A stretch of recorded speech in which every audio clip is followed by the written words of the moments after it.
എനിക്ക് സ്റ്റാർട്ട് ചെയ്യാം കേട്ടോ. ഹലോ ചാനകളെ, ഞാൻ നിങ്ങളുടെ സ്വന്തം ആൾക്കാർ റഹിമക്കിച്ചു. അപ്പം ഇന്ന് കുറച്ച് സംസാരിക്കാമെന്ന് വിചാരിച്ചിട്ടാണ് കേട്ടോ. ഇന്ന് വേറെ വീഡിയോസ് വേറെ ഒന്നല്ല, കുറച്ച് കാര്യങ്ങൾ സംസാരിക്കണം തോന്നി. എന്ത് കാര്യങ്ങൾ സംസാരിക്കാനാണ് നിങ്ങൾക്ക്? പറയൂ പറയൂ, ചർച്ചാ വിഷയം പറയൂ. മിണ്ടാണ്ട് പോയി എൻ്റെ പമ്മൂസേ കിച്ചു. ആ പോ. അപ്പൊ ഇന്ന് സംസാരിക്കാന്ന് വെച്ചാൽ വേറെ നല്ല ചങ്കളെ, നമ്മളിപ്പോ ടി വി പോ പമ്മു. ആ ഇത് നമ്മളെ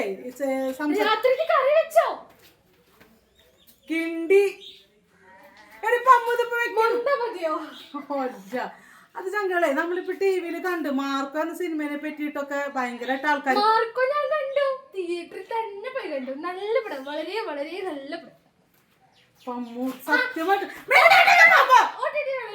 ലിങ്ക് കുങ്കൊന്നും വേണ്ട, മിണ്ടാണ്ട് കേൾക്ക ആര് പറയട്ടെ, സംസാരിക്കട്ടെ അമ്മ. അപ്പൊ നമ്മള് ഇന്ന് ടി വി ചാനൽ തുറന്നപ്പോ അവിൽ കുടിക്കാൻ പോണെങ്കിൽ മാറിക്ക് വലിയ മിണ്ടാണ്ട് തന്നെ വാങ്ങിച്ചു തരാം, അല്ലെങ്കിൽ വാങ്ങിച്ചു തരില്ല. അപ്പൊ ഞങ്ങൾ നമ്മളെ മാർക്കോനെ പറ്റി നമ്മൾ പറഞ്ഞു വെച്ച് കഴിഞ്ഞാല് സിനിമകളെ പറ്റി ഒരുപാട് പേര് പ്രതിപാദിക്കുന്നുണ്ടായിരുന്നു. സിനിമകളാണ് കുട്ടികളെ ചീത്താക്കണെന്ന്. എൻ്റെ ഒരു കാഴ്ചപ്പാടില് സത്യം പറഞ്ഞു കഴിഞ്ഞാൽ ഈ സിനിമകളാണോ കുട്ടികളെ ചീത്തയാക്കണേ? സത്യം പറയണം. അല്ലല്ല, എൻ്റെ ഒരു കാഴ്ചപ്പാട് സിനിമകളൊന്നല്ല കുട്ടികളെ ചീത്താക്കണത്. ഏറെക്കുറെ കുട്ടികളെ ചീത്താക്കണത് നമ്മള് മാതാപിതാക്കൾ തന്നെയാണ്, മനസ്സിലായ? പിന്നെ കൂട്ടുകെട്ടുകള് അല്ലേ? അല്ലാന്ന് ആർക്കെങ്കിലും തോന്നുന്നുണ്ടോ? കാരണം ഇപ്പൊ നമ്മുടെ മാതാപിതാക്കള് പണ്ടൊക്കെ എന്ന് വെച്ച് കഴിഞ്ഞാല് നമ്മളൊക്കെ എന്നിട്ട് കളിക്കാറ്, നമ്മളൊക്കെ മുറ്റത്ത് മൂന്നാം കളി കളിക്കും, ഒളിച്ച് കളിക്കും, പുള്ളിയും പുള്ളി തീ പിടിച്ച് കളിക്കും. പിന്നെ ആൺകുട്ടികളൊക്കെ ആണെങ്കിൽ നമ്മുടെയൊക്കെ വീട് താഴങ്ങളിൽ അല്ല പാടങ്ങളൊക്കെ ഉണ്ടാവും അല്ലെ?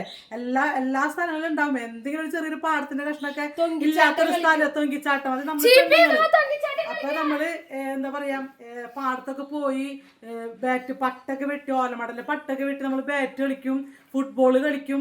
വർത്താനം പറഞ്ഞാൽ അവിടെ എല്ലാവരും കൂടി ഇരുന്ന് വല്ല ആൽത്തറയുടെ ചോട്ടിലോ അല്ലെങ്കിൽ നമ്മുടെ വീടുകളിന്റെ സൈഡിൽ തന്നെ ഉണ്ടാകും. നമ്മുടെ ഇപ്പൊ ഒരു 3-4 വീട്ടിലൊക്കെ ഉണ്ടെങ്കിൽ അവിടുത്തെ പിള്ളേരൊക്കെ കൂടിയിട്ട് നമ്മുടെ വീടുകളുടെ സൈഡിൽ തന്നെ ഉണ്ടാകും കുറച്ച് എന്താ പറയാ, കുറച്ച് വർത്താനം പറഞ്ഞിരിക്കാനുള്ള ഒരു മാവിന്റെ ചോടോ പ്ലാവിന്റെ ചോടോ അങ്ങനെയൊക്കെ അല്ലേ.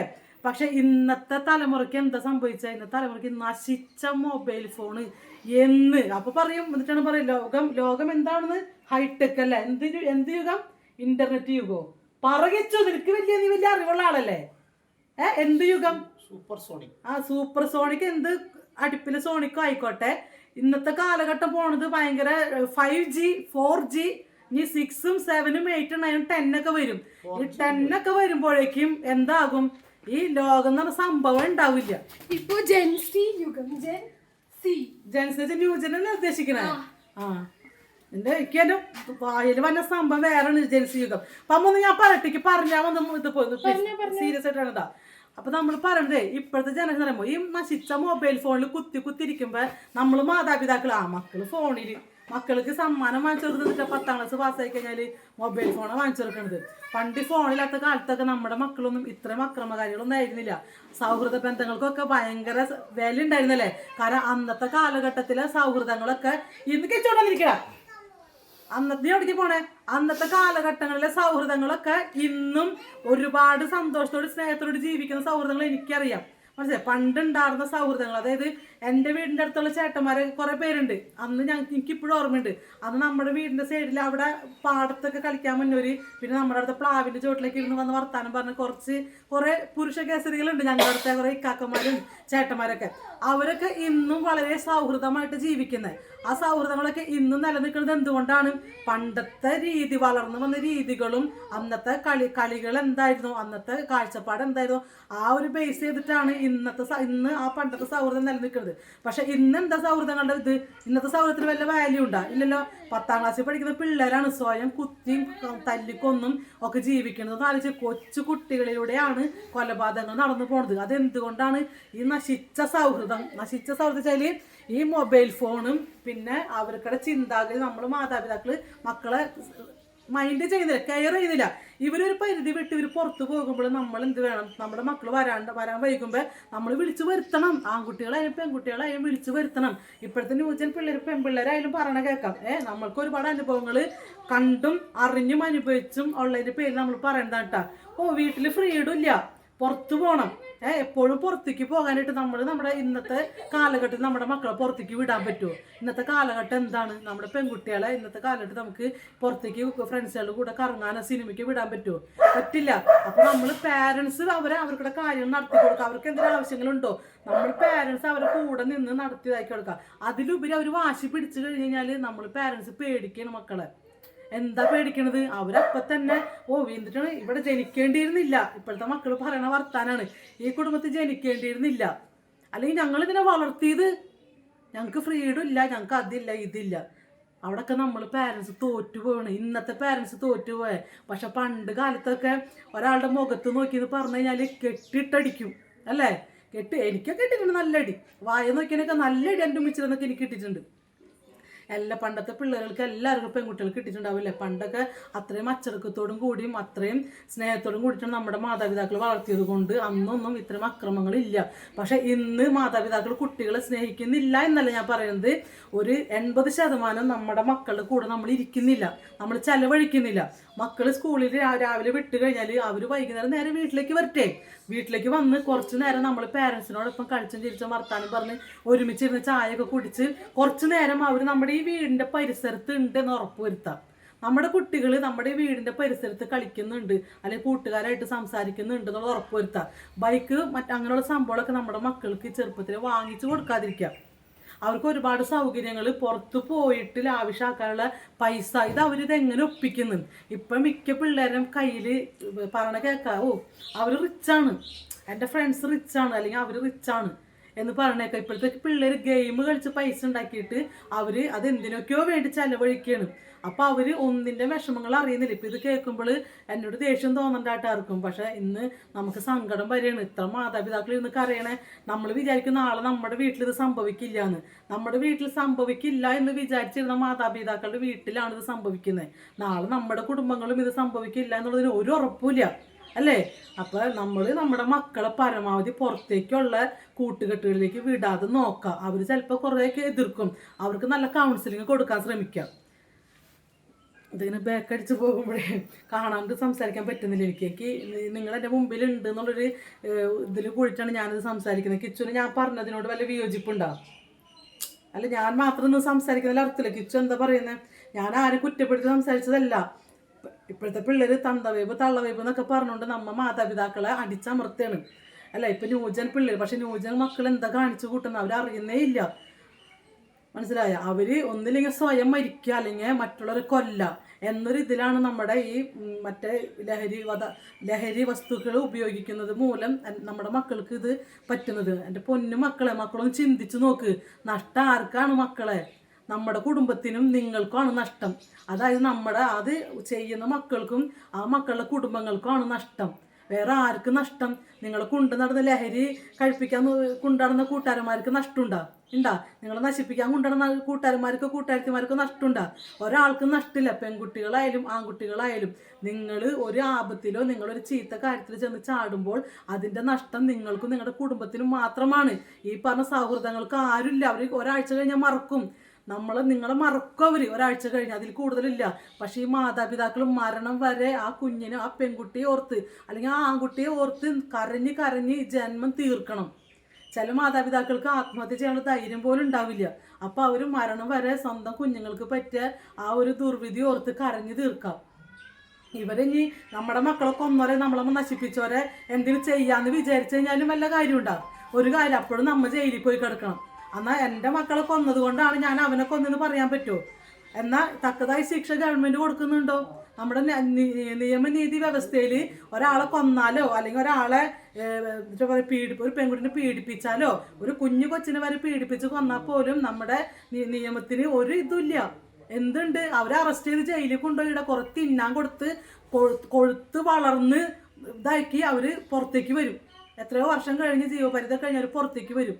പക്ഷെ അവർ ജയിലിൽ സുഖവാസന, അവർക്ക് വെയിലും കൊള്ളണ്ട മഴയും കൊള്ളണ്ട, അടിപൊളിയായിട്ടുള്ള ലൈഫ്. അപ്പോഴും നഷ്ടമായിരിക്കാം. അപ്പോഴും നഷ്ടം നമുക്ക് തന്നെയാണ്. നഷ്ടപ്പെട്ടവർക്ക് ആ ഇരയായത് ആരാണ് മരിച്ചത് അല്ലെങ്കിൽ ആരാണ് പീഡിപ്പിക്കപ്പെട്ടത്, ആ കുടുംബത്തിന് മാത്രമേ നഷ്ടമുള്ളൂ. അപ്പം എൻ്റെ പൊന്നു മക്കൾ, നിങ്ങൾ ചിന്തിക്കേണ്ട ഒരു കാര്യം, മാതാപിതാക്കൾ പറയണതൊന്നും മനസ്സിലാക്കി എന്തിനാണെന്ന്. മാതാപിതാക്കൾ ഒരിക്കലും മക്കൾ നശിച്ചു പോകാൻ വേണ്ടിക്ക് ഒന്നും പറയത്തില്ല. അപ്പം മക്കൾ നല്ലോണം ജീവിക്കാൻ വേണ്ടിക്ക് ഞങ്ങൾ മാതാപിതാക്കൾ പറഞ്ഞു തരുമ്പോൾ മക്കളത് ചിന്തിക്കുക, ഞങ്ങൾ പറയണതാണ് കാര്യമെന്നുള്ളത്. മക്കൾ അതിനനുസരിച്ച് ജീവിച്ചു കഴിഞ്ഞ് കഴിഞ്ഞാൽ മക്കൾ ഈ സമൂഹത്തിൽ അല്ലെങ്കിൽ ഈ ലോകത്തിൻ്റെ മുമ്പിൽ നല്ല എന്തൊക്കെയോ ആയിത്തീരും. മക്കൾ ഉയർന്ന വിദ്യാഭ്യാസം നേടി നല്ല നല്ല ജോലികളിൽ ഇപ്പോൾ കയറാം. മക്കൾ ജോലി ചെയ്ത് പൈസ ഉണ്ടാക്കി ഒരുപാട് പേരെ സഹായിക്കാം. നിങ്ങൾക്ക് നിങ്ങളുടെ ജീവിതം തന്നെ വലിയൊരു എന്താ പറയുക ഉയർന്ന നല്ലൊരു ജീവിതം നിങ്ങൾക്ക് ജീവിക്കാം. ഈ ഭൂമിയിൽ നമ്മൾ മനുഷ്യരായിട്ട് ജനിക്കാതെ തന്നെ നമുക്ക് കിട്ടിയ ഏറ്റവും വലിയ ഭാഗ്യമാണ്. ഒരു മനുഷ്യ ജന്മം നമുക്ക് ഭൂമിയിൽ നമുക്ക് മനുഷ്യനായിട്ട് ജനിക്കാൻ നമ്മൾക്ക് പറ്റിയിട്ടുണ്ടെങ്കിൽ അത് ദൈവം നമുക്ക് തന്ന ഏറ്റവും വലിയ ഭാഗ്യമാണ്. ആ ഭാഗ്യത്തെ നമ്മൾ ഒരു നാരാധന്മാർക്കും കൊടുത്ത് തട്ടിക്കളിച്ച് ഉടച്ച് കൂട്ടി കൊടുക്കാനായിട്ട് നിന്ന് കൊടുക്കല എൻ്റെ പൊന്നു മക്കളെ. ഒരമ്മയാണ് ഞാൻ, അമ്മയുടെ അപേക്ഷയാണ്. എനിക്ക് 3 കുട്ടികളാണ്, അത് പെൺകുട്ടികളാണ്. ഭയങ്കര പേടിയാണ് എനിക്ക് സത്യം പറഞ്ഞു കഴിഞ്ഞാൽ. പുറത്ത് വിടാൻ പേടിയാണ്, അവർ ഫോൺ യൂസ് ചെയ്യുമ്പോൾ പേടിയാണ്, എല്ലാത്തിനും പേടിയാണ്. പക്ഷെ അവർക്കും വിഷമമാണ്. അമ്മച്ചി എന്താ അത് വല്ലയിടത്തും വല്ലതും സംഭവിച്ചെന്ന് പറഞ്ഞാൽ അമ്മ എന്തിനാണ് ടെൻഷൻ അടിക്കണേന്ന്. പക്ഷെ നമ്മൾ ടെൻഷൻ അടിച്ചു പോകും. അതുകൊണ്ട് തന്നെ ഞാനും ഒരുപാട് കെയർ ചെയ്തേ പറ്റൂ. അപ്പം അത് നിങ്ങൾ മക്കളത് മനസ്സിലാക്കാം അല്ലേ കിച്ചു? തീർച്ചയായിട്ടും. നിനക്കൊന്നും പറയാനില്ലേ? ഇന്നിപ്പോ സിനിമയില് പല മാർക്കോല് അതുപോലെ ഫൈറ്റ് സീൻ കണ്ടെന്ന് പറഞ്ഞിട്ട് പണ്ടൊക്കെ ഇതിനേക്കാൾ അപ്പുറത്തെ സിനിമ പണ്ടില്ലേ? സിനിമ മാത്രം ഒരു മാനദണ്ഡമാണ്, രാഷ്ട്രീയം ഇതിന് വലിയ ഒരു കാര്യമാണ്. കാരണം വ്യക്തിപരമായിട്ട് പറയുന്നല്ല, കഴിഞ്ഞ ദിവസം ഒരു രാഷ്ട്രീയ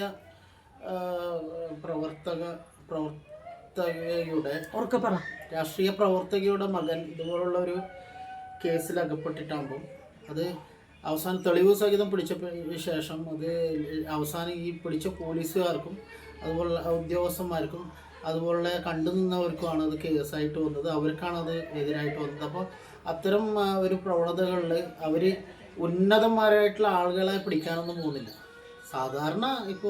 സാധാരണഗതിയിൽ പിന്നെ ഉള്ള ആളുകൾ സമൂഹത്തിൽ സാധാരണക്കാരൻ്റെ കയ്യിൽ MDMO പിന്നെ ഇത് ഉണ്ടായെങ്കിൽ അത് ഞാൻ ലഘൂകരിച്ച് കാണുന്നതല്ല. അപ്പോൾ രാഷ്ട്രീയ ബന്ധമാണ് ഇതിന് ഏറ്റവും വലിയ പിന്നെ അതായത് സിനിമാ മേഖല മാത്രമല്ല, ഏറ്റവും കൂടുതൽ ഇതിൽ ഇടപെടേണ്ടത് രാഷ്ട്രീയക്കാരാണ്. രാഷ്ട്രീയക്കാർ ഇറങ്ങിക്കഴിഞ്ഞ് ഇതിന് വളം വെച്ച് കൊടുക്കുന്ന രീതി ഉപേക്ഷിച്ച് കഴിഞ്ഞാൽ നമ്മുടെ നാട് ഈ ലഹരിയിൽ നിന്നൊരു മുക്തി നേടുമെന്ന് തന്നെ പറയാം. പിന്നെ മൊബൈൽ ഫോൺ എന്ന് പറഞ്ഞാൽ ഒരിക്കലും നമ്മുടെ കേരളത്തിനകത്ത് മൊബൈൽ ഫോൺ നിരോധിക്കലോ അതിലുള്ള പിന്നെ ഏതെങ്കിലും ഒരു ആപ്പ് ക്ലോസ് ചെയ്യാനോ അല്ലെങ്കിൽ ഫങ്ഷൻ ക്ലിയർ ഔട്ട് ചെയ്യാനോ ഒന്നും പറ്റില്ല. അതെന്ന് പറഞ്ഞു കഴിഞ്ഞാൽ യൂണിവേഴ്സാണ്, ലോകത്തിൽ ഇപ്പോൾ നടക്കുന്ന ക്രമമാണ്. പുതിയ ഇതിനോട് പിന്നെ നമ്മൾ പ്രതികരിക്കുക എന്നല്ലാതെ അതിനോട് ബന്ധപ്പെട്ട് പോകുമ്പോൾ തന്നെ കുറച്ച് കാര്യങ്ങൾ അറിഞ്ഞ് പ്രതികരിക്കുക എന്നല്ലാതെ വേറൊന്നും ചെയ്യാൻ പറ്റില്ല. ജനറേഷൻ മാറുമ്പോൾ പല കാര്യങ്ങളും ഉണ്ടാവുമല്ലോ, പഴയ കാലമല്ലല്ലോ, അത് ഓരോരോ കാലഘട്ടം ഇങ്ങനെ മാറി വരും. അപ്പോൾ ശ്രദ്ധിക്കേണ്ടത് പിന്നെ പാരൻസ് മാത്രമല്ല, അധ്യാപകർ ഇതിൽ ഭയങ്കരമായിട്ട് ശ്രദ്ധിക്കണം. ഇപ്പോൾ അധ്യാപകർ കൂടുതലും കുട്ടികളോട് വലിയ പഴയ ആത്മാർത്ഥതയോ കാര്യങ്ങളോ ഒന്നും കാണിക്കാറില്ല. പേടിച്ചിട്ടാണ് കിച്ചു. അധ്യാപകർ തല്ലുമ്പോ മാതാപിതാക്കൾ ചോദിക്കാൻ ചെല്ലും. അധ്യാപകരും മാതാപിതാക്കളും ഒരുമിച്ചുള്ള ആ പഴയ കാലത്തിലെ അതൊരു അതാണ്. പിന്നെ ഇപ്പൊ കണ്ടില്ലേ പോലീസുകാരെ പോലും കുട്ടികള് പോലീസുകാരെ ഞാൻ കുറ്റം പറയുന്നില്ല. കാരണം പോലീസുകാരെന്തെങ്കിലും ചെയ്തു കഴിഞ്ഞാൽ കോടതിയാണ് ഇത് വിധിക്കേണ്ടത്. കോടതിയിൽ നിന്ന് വളരെ ഈസിയായി ഊരി പോരുന്ന കാരണം എത്ര വലിയ കേസ് ഇട്ട് കഴിഞ്ഞാലും പോലീസുകാർക്ക് ബുദ്ധിമുട്ടാണ്. ഐറ്റങ്ങളൊക്കെ പാവങ്ങളൊക്കെ അവര് നമുക്ക് വേണ്ടിക്ക് എന്തുമാത്രം ഐറ്റങ്ങള് രാപ്പകലില്ലാണ്ടാണ് ആ ഒരു ഫോഴ്സ് നമുക്ക് വേണ്ടി കഷ്ടപ്പെടുന്നത്. എൻ്റെ ഒരു സുഹൃത്തായ ഒരു പോലീസിന്റെ പോസ്റ്റ് ഞാൻ കാണാനിടയിൽ, നമ്മുടെ കൈകൾ പിടിച്ചു കെട്ടിയത് മൂലമാണ് നമ്മൾ പിടിച്ചു കെട്ടേണ്ട ആൾക്കാരുടെ കൈകൾ സ്വതന്ത്രമായത്. അതുകൊണ്ട് നമ്മളെ കൈ ഇളക്കി വിട്ട് കഴിഞ്ഞാൽ ആ ക്രൂരന്മാരുടെ പോലീസുകാർക്ക് ഒരു പരിധി വിട്ട് ഒന്നും ചെയ്യാൻ പറ്റുന്നില്ല. അപ്പോഴേക്കും വിളി വരും. വലിയ ആൾക്കാർക്കൂടെ വിളി വന്നു കഴിഞ്ഞാൽ പിന്നെ അവർക്ക് എന്ത് ചെയ്യാൻ പറ്റും? അവർക്കും ഒന്നും ചെയ്യാൻ പറ്റില്ല. അതുകൊണ്ടല്ലേ ഇപ്പൊ ഓരോ സ്ഥലത്ത് ഓരോ വെല്ലുവിളിക്കാട്ടില്ലേ, നീ കേസ് കൊടുക്കടാ, കേസ് കൊടുക്ക തല്ലിപ്പോ നമ്മൾ ഓരോ വീഡിയോസ് പോലീസുകാരിലെ നല്ല ഉദ്യോഗസ്ഥന്മാരെ ഇതിനായിട്ട് അഹോരാത്രം പ്രവർത്തിക്കുന്നവരെ പ്രശംസിക്കാതെ പറ്റില്ല. അതുപോലെ തന്നെ അവർക്ക് കൂടുതൽ ഇതിൽ അവാർഡുകളോ അവർക്ക് എന്തെങ്കിലും പ്രോത്സാഹനങ്ങളോ കൊടുത്തിട്ട് ഈ ഒരു കാര്യം നിലനിർത്തുക. അതുപോലെ തന്നെ സ്കൂളും പോലീസുമായുള്ള അന്തരം, സ്കൂളിലേക്ക് ഏത് നിമിഷവും ഇങ്ങനെയുള്ള പിന്നെ ഇപ്പൊ ഈ കൂടുതലും ഈ മൊബൈൽ ഫോൺ വഴിയാണ് കുട്ടികളിലേക്ക് അക്രമങ്ങൾ ചെന്ന് പെടുന്നത്. ഇപ്പൊ എല്ലാ സാധനങ്ങളും, അതായത് ഇപ്പൊ മൊബൈൽ ഫോൺ നിരോധിക്കാനോ മൊബൈൽ ഫോണിലെ ഫംഗ്ഷനിങ് നിരോധിക്കാനോ ഒന്നും ഒരിക്കലും ഈ സർക്കാർ ആർക്കും പറ്റൂല. പക്ഷെ അത് മാതാപിതാക്കള് മക്കൾക്ക് അത് പരമാവധി അവർക്ക് യൂസ് ചെയ്യാൻ കൊടുക്കാതിരിക്കുക, കൺട്രോൾ ചെയ്യുക. മക്കൾ എന്താണ് ഫോണിൽ ചെയ്യുന്നത് നമ്മൾ മാതാപിതാക്കൾ നോക്കി തന്നെ കാണണം, നമ്മൾ ശ്രദ്ധിക്കണം. അവരുടെ കൂട്ടുകാരന്മാർ ആരൊക്കെയാണ്, അവരെ പരിധി വിട്ട് അവരെവിടേക്കും വിടാതിരിക്കുക. നമ്മുടെ കൺമുമ്പിൽ നമ്മുടെ മക്കൾ വളർന്നു വരട്ടെ. കാരണം ഇനി എന്തൊക്കെയാണ് ഇതിൽ കൂടുതൽ സംഭവിക്കാന്നുള്ളത് നമുക്കറിയില്ല. അതുകൊണ്ട് ഭയങ്കര വിഷമം കാണുമ്പോൾ. ഇപ്പം ഒരു അമ്മ 2 മക്കളെ കൊന്ന് നാളിപ്പോൾ മരിച്ച്. അതൊക്കെ ഒന്ന് ആലോചിച്ച് നോക്കി. ആ പെൺകുട്ടികൾ പഠിച്ചു വരേണ്ട മക്കളാണ്. നമ്മുടെ മാതാപിതാക്കൾക്കും എന്താ പറ്റുന്നത്, നമ്മുടെ മാതാപിതാക്കൾക്കും എന്താ പറ്റുന്നത്? എന്തിനാണ് നമ്മുടെ മക്കൾ ഐറ്റങ്ങൾ പഠിച്ച് എന്ത് വലിയ നിലയിൽ എത്തേണ്ട മക്കളാണ്, എന്തിനാ അവർക്ക് ഒന്ന് കാട്ടുകളയാണ്? ആത്മഹത്യാ പ്രവണത എന്ന് പറയുന്നത് പഴയകാല ബന്ധങ്ങൾ തമ്മിലുള്ള കുടുംബ ബന്ധങ്ങളിലെ ശിഥിലമായ കുടുംബ ബന്ധങ്ങളുടെ പേരിലാണ് ആത്മഹത്യ വരുന്നത്. സ്നേഹം ഇതൊക്കെ നമ്മൾ ഈ എഴുതുകയും പറയുകയും മാത്രം. പണ്ടൊക്കെ ലവ് ലെറ്റർ ആയിരുന്നു, അതൊക്കെ സൂക്ഷിച്ചു വെക്കാനും ഓർമ്മകളുമായിരുന്നു. ഇപ്പം അതൊന്നുമില്ല. ഇപ്പം ന്യൂജൻ സമ്പ്രദായത്തിൽ ക്രഷ് മറ്റേ ഇങ്ങനെയുള്ള ഇതായിരുന്നു. അതാണ് അവർക്ക് ഒരു ആത്മാർത്ഥത കാണിക്കാത്ത ഒരു ആത്മാർത്ഥില്ല. ദാമ്പത്യ ബന്ധത്തിലായാലും ആത്മാർത്ഥില്ല. നമ്മുടെ മക്കൾ വളർന്നു വരുന്നുള്ള ചിന്ത മാതാപിതാക്കൾക്കില്ല. അവർ രണ്ടുപേരും 2 വഴിക്ക് തിരിഞ്ഞു കഴിഞ്ഞാൽ ആ കുട്ടികളുടെ അവസ്ഥ എന്താണെന്നുള്ളത് ചിന്തിക്കുന്നില്ല. ചില അമ്മമാരല്ലെങ്കിൽ ചില അച്ഛന്മാരെ മക്കൾക്ക് വേണ്ടി കുടുംബത്തിന് വേണ്ടിക്ക് അവര് ആ ഒരു ഉത്തരവാദിത്വം നഷ്ടപ്പെടുത്താണ്ട് അവർ ജീവിക്കുമ്പോഴാണ് അവർ ഒറ്റപ്പെട്ടു പോണതും ഇതുപോലെ ചിലപ്പോൾ പിടിച്ചു നിൽക്കാൻ പറ്റാണ്ടൊക്കെ വരുമ്പോൾ ആത്മഹത്യയിലേക്കൊക്കെ പോണത്. അപ്പം നമ്മൾ ഈ ആത്മഹത്യ ചെയ്ത് കഴിയുമ്പോൾ അപ്പം വരും ചുറ്റുവട്ടത്തിൽ നിന്ന് കുറേ സ്വന്തക്കാർ, ബന്ധക്കാർ, കൂട്ടുകാർ, നാട്ടുകാരെന്നൊക്കെ പറഞ്ഞു, അയ്യോ അവൾ എന്തിനത് ചെയ്ത്. പക്ഷെ ജീവിച്ചിരുന്നപ്പോൾ ഇത് അന്വേഷിക്കാൻ ആരും ഉണ്ടായില്ല. മനസ്സിലായി? ജീവിച്ചിരിക്കുമ്പോൾ അവൾക്ക് എന്താണ് പ്രശ്നം, ആ കുടുംബത്തിന് എന്താണ് പ്രശ്നം എന്നുള്ളത് അന്വേഷിക്കാനായിട്ട് ആരുമില്ല. അവരെങ്ങനെ ജീവിക്കുന്നത്, എന്ത് ചെയ്യുന്നൊന്നും. പക്ഷെ അത് ആ കുടുംബം ഇല്ലാണ്ടായി കഴിയുമ്പോൾ അപ്പം പരിതാപം പറഞ്ഞിട്ട് വരാനായിട്ട് ഒരുപാട് ആൾക്കാരുണ്ടാകും. എൻ്റെ പൊന്ന് ചങ്കകൾ, നമ്മുടെ ചുറ്റുവട്ടത്ത് ഒരുപാട് പേര് സങ്കടപ്പെട്ട് ജീവിക്കുന്നുണ്ട്. അവരൊക്കെ ചിരിച്ച മുഖത്തോടെ ആയിരിക്കും എല്ലാവരുടെ മുമ്പിലും പ്രത്യക്ഷപ്പെടുന്നത്. പക്ഷെ അവരുടെയൊക്കെ നിങ്ങൾ ഒരുപാട് ഇപ്പം എനിക്ക് അടുത്തറിയുന്ന കുറേ പേരുണ്ട് അത്രയും വിഷമിച്ച് ജീവിക്കുന്നത്. ഇപ്പം ഇന്നും കൂടി എനിക്ക് അടുത്തറിയുന്ന ഒരു കുട്ടീനോട് ഞാൻ പറഞ്ഞ കാര്യം എന്ന് വെച്ച് കഴിഞ്ഞാൽ, നമ്മുടെ ലൈഫിൽ പല പ്രശ്നങ്ങൾ വരും, കടങ്ങൾ വരും, നമുക്ക് അപമാനങ്ങൾ വരും, നമുക്ക് പല പല പ്രശ്നം, അസുഖങ്ങൾ വരും, എല്ലാം വരും. പക്ഷെ നമ്മളൊരിക്കലും ആത്മഹത്യയെ പറ്റി ചിന്തിച്ചിട്ട് കാര്യമില്ല. നമ്മൾ അതിനൊക്കെ ഫേസ് ചെയ്യുക. ബാക്കിയൊക്കെ വരുന്നിടത്ത് വെച്ച് കാണാം. അതൊക്കെ വരുന്നിടത്ത് വെച്ച് കാണാം. ദൈവത്തിനെ നന്നായിട്ട് ആശ്രയിക്കുക. ദൈവം ഇല്ലാന്നൊക്കെ പറയുന്ന ആൾക്കാരൊക്കെ ഉണ്ട്. മീഡിയനെ മാത്രം കുറ്റപ്പെടുത്തുന്നത് ശരിയല്ല. അങ്ങനെയാണ് സാംസ്കാരിക നായകന്മാരുടെ ഇപ്പോൾ വായടച്ച് കവികളെവിടെ, കഥാകാരന്മാരെവിടെ, ലേഖനെഴുത്തുകാരെവിടെ, ഇവരൊക്കെ വായടച്ച് ഈ ഒരു പ്രശ്നത്തിൻ്റെ ഈ ഒരു ഇതിൽ വിമുഖത കാണിക്കുകയോ ഇതിന് നേരെ കണ്ണടക്കുകയോ ചെയ്യുന്നുണ്ട്. അപ്പോൾ സിനിമ പിന്നെയും കുറച്ച് കാര്യങ്ങൾ നമുക്ക് പറഞ്ഞു തരുന്നുണ്ട്. പിന്നെ ഇതിലുള്ള പ്രശ്നങ്ങൾ അതിലൂടെയാണ്, സിനിമയിലൂടെയാണല്ലോ നമ്മളെല്ലാം കാര്യങ്ങൾ മനസ്സിലാക്കുന്നത്. അപ്പോൾ നമ്മളാൽ കഴിയുന്ന സ്വയം ചിന്തിച്ച് സ്വയം വിലയിരുത്തി കാര്യങ്ങൾ മുന്നോട്ട് നടത്തുക എന്നതാണ് ഏറ്റവും വലിയ അഭികാമ്യമായിട്ടുള്ള കാര്യം. അപ്പം ഓക്കെ ചങ്കളെ, അപ്പം എല്ലാവരും സന്തോഷമായിട്ട് സമാധാനമായിട്ട് ഇരിക്കുക. എല്ലാവരും നമ്മുടെ കുടുംബത്തിന് വേണ്ടി, നമ്മുടെ ഓരോ കുടുംബങ്ങളിൽ സമർപ്പിച്ച് എല്ലാവരും പ്രാർത്ഥിക്കുക. നമ്മുടെ കുടുംബങ്ങളിൽ മറ്റുള്ള ഇപ്പം നടന്ന പോലത്തെ സംഭവം നമ്മുടെ കുടുംബങ്ങൾ നടക്കാതിരിക്കാൻ വേണ്ടിയിട്ട് എല്ലാവരും കെയർ ചെയ്യുക. നമ്മുടെ മക്കളെ നമ്മൾ നെഞ്ചോട് ചേർത്ത് പിടിക്കുക. നമ്മുടെ മക്കളെ കൂട്ടുകെട്ടുകളൊക്കെ നോക്കുക. സൗഹൃദങ്ങളൊക്കെ നല്ലതാണ്, എന്നാലും ഒരു പരിധി വിട്ട് നമ്മുടെ മക്കൾ നമ്മളിൽ നിന്ന് അകന്നു പോകുമ്പോൾ അവരെ ചേർത്ത് പിടിക്കാൻ ശ്രമിക്കുക. ഒരിക്കലും അവർ നമ്മളിൽ നിന്ന് അകന്നു പോകാണ്ട് നോക്കുക ചങ്കളെ. കാരണം നമ്മുടെ മക്കൾ നമ്മുടെ കണ്ണടഞ്ഞത് വരെ അവർ നമ്മുടെ കൂടെ തന്നെ ഉണ്ടാവണം. നാളത്തെ തലമുറയ്ക്ക് അല്ലെങ്കിൽ ഇനിയത്തെ ഒരു യുഗത്തിന് അവർ നമ്മുടെ അടുത്തൊരു തലമുറയ്ക്ക് നല്ലൊരു വാഗ്ദാനമായിട്ട് നമ്മുടെ മക്കളൊക്കെ വളർന്നു വരാനായിട്ട് നമുക്ക് ദൈവത്തോട് പ്രാർത്ഥിക്കുക. അപ്പോൾ എല്ലാ മക്കളും ദൈവത്തിൽ സമർപ്പിച്ചുകൊണ്ട്, എല്ലാ മാതാപിതാക്കളും ദൈവത്തിൽ സമർപ്പിച്ചുകൊണ്ട് നിങ്ങളുടെ സ്വന്തം ആൾക്കാർ റഹിമപ്പിച്ച് പ്രാർത്ഥനയോടെ. താങ്ക് യു ചങ്കളെ. അപ്പോൾ നമ്മുടെ ചാനൽ സബ്സ്ക്രൈബ് ചെയ്തിട്ടില്ലെങ്കിൽ സബ്സ്ക്രൈബ് ചെയ്യണം. ഞാൻ പറഞ്ഞതിൽ തെറ്റുകുറ്റങ്ങളൊക്കെ ഉണ്ടെങ്കിൽ എന്നോട് ക്ഷമിക്കണം. അത് നിങ്ങൾ കമൻറ്റ് ബോക്സിൽ വന്നിട്ട് കമൻറ്റ് റിപ്ലൈ തരണോട്ടെ എന്തെങ്കിലും തെറ്റ് ഞാൻ പറഞ്ഞിട്ടുണ്ടെങ്കിൽ. അപ്പോൾ ഓക്കെ ചങ്കളെ. അപ്പോൾ നമ്മുടെ മക്കളെല്ലാവരും ചേർത്ത് പിടിക്കാട്ടോ. നമ്മുടെ മക്കളെ കെയർ ചെയ്യുക. നമ്മൾ കെയർ ചെയ്യുന്നിടത്തോളം ഉള്ളൂ നമ്മളുടെ മക്കളുടെ ജീവിതവും ഭാവിയും. അത് മറക്കരുത് മക്കളെ. അപ്പോൾ എല്ലാവരും ഓർത്ത് വെക്കാട്ടോ. മാതാപിതാക്കളെ വേദനിപ്പിക്കരുത് ഒരു മക്കളും. എല്ലാവരും മാതാപിതാക്കൾ പറയണത് പോലെ അനുസരിച്ച് ജീവിച്ച് നാളത്തെ തലമുറയ്ക്ക് ഒരു വാഗ്ദാനമായിട്ട് നല്ല മക്കളായിട്ട് വളരാം. ഓക്കെ മക്കളെ, താങ്ക് യു, ലവ് യു.